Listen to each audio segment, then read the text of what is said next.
What's going on, Jets Nation? It's nice to chop it up with you again. Here to give you guys my weekly interesting trade proposal that might have some level of realism to it. Usually offers a player at least a very interesting draft position slot for us to maybe maximize where certain talents will be.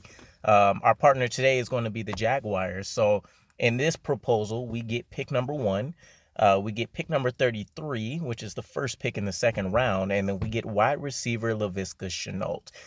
Now, before I kind of break down everything here, to let you guys know what we're giving up, we would be providing the Jaguars pick number 4, pick number 10, pick number 38, which is a second rounder, and then pick 146, which is a fifth round pick. Now, I love the aspect of trying to pick up a wide receiver that could fit what we're looking for in Laviska Shenault. Now, is he a top elite level wide receiver? No, because otherwise it wouldn't.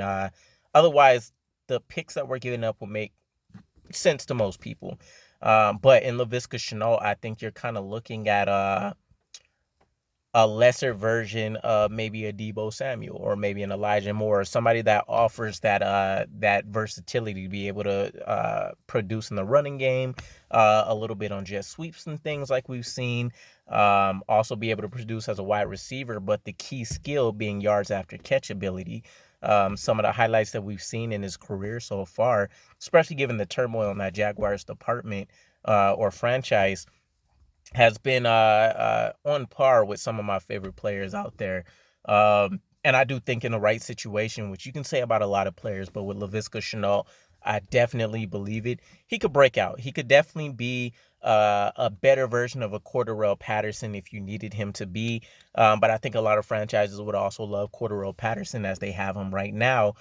Just maybe a little bit less of a running back and more of a wide receiver. But it kind of matches what we would look for in being able to be as versatile as possible.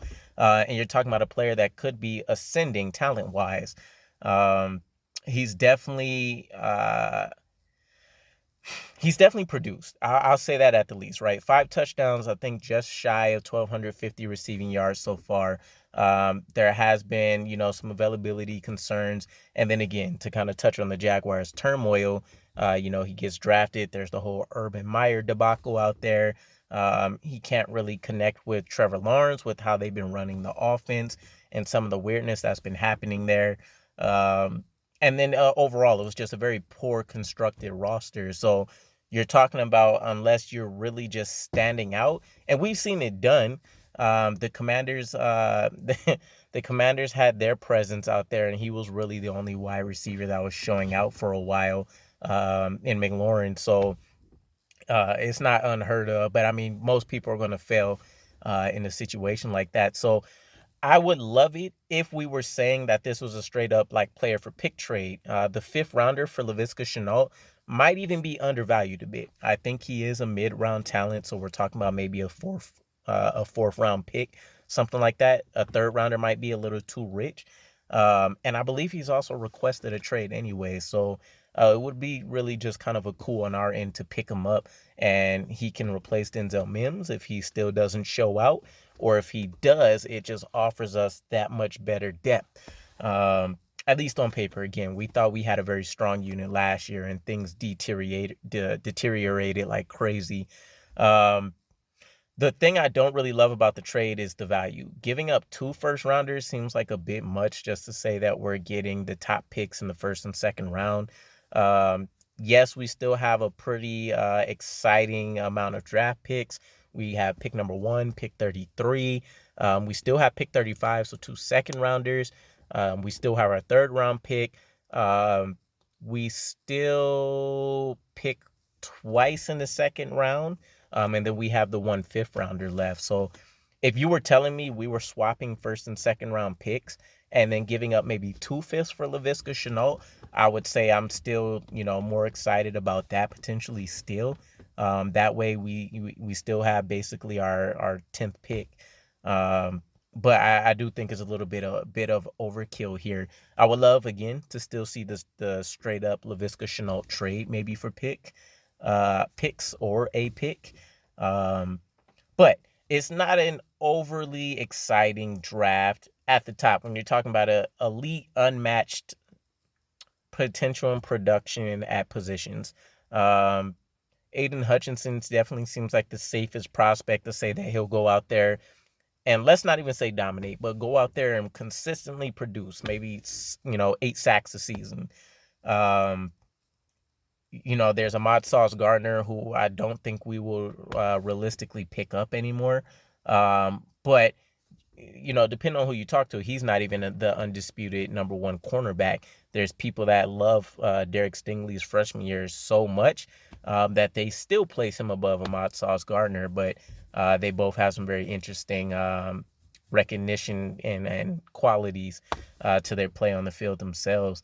The tackles are up for debate. Do you want more of the power guy in Ika Mekwanu, who's continued to develop, or do you want Evan Neal, who's produced at every position that he's played at an elite level so far, and they both offer versatility. And then there's not a wide receiver that's worthy of a top 5 pick. So, we're still kind of in the same boat. It just gives us the ability to go and get, in my mind, the number one edge rusher that would be on our board. It would be very telling to see how that was stacked up. Did they go with Aiden Hutchinson, whose floor is top tier, but his ceiling, he may be tapped out after, 2 seasons, and he essentially is a finished product? Or do we go maybe somebody like a Trayvon Walker for some reason that only really had one decent year of production at the college level, but he has all the traits and measurables and, things of that nature to develop into a top-notch edge in the NFL, especially considering he won't be played the same way, or a Kayvon Thibodeau, etc. So it really would just kind of set the understanding of what the scouts and Joe Douglas and Robert Saleh and company ideally looked for there. Again, though, it's more just a fun practice than anything else. I'm not expecting this to be anything close to what happens. The Jaguars and I believe it's Trent Balk, they've already said they haven't gotten any calls, and I think this was as a day or two ago at all, about the number one pick in the draft. And I think that'll stand pat. If they're able to find a trade partner, I would be extremely surprised, and it would probably be in some kind of interesting situation like where a trade does come about. But yeah, other than that, let me know what your guys' thoughts are, either on the trade itself or what you would give to pick up Laviska Shenault, if you were interested in him. But I will catch you guys again. Draft in a couple days here. Super excited. I know Jake Asman said that he's flying out to Vegas and should be there all 3 days.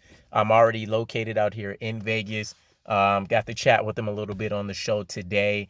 And if nothing else, I think, for that Saturday, I think I might be able to pop out there to the draft myself and maybe link up with him, or if not, after the fact. But if you guys are located in Vegas, or if you're coming out here for the draft, I'll be interested to know. Drop that in the comments as well. Peace.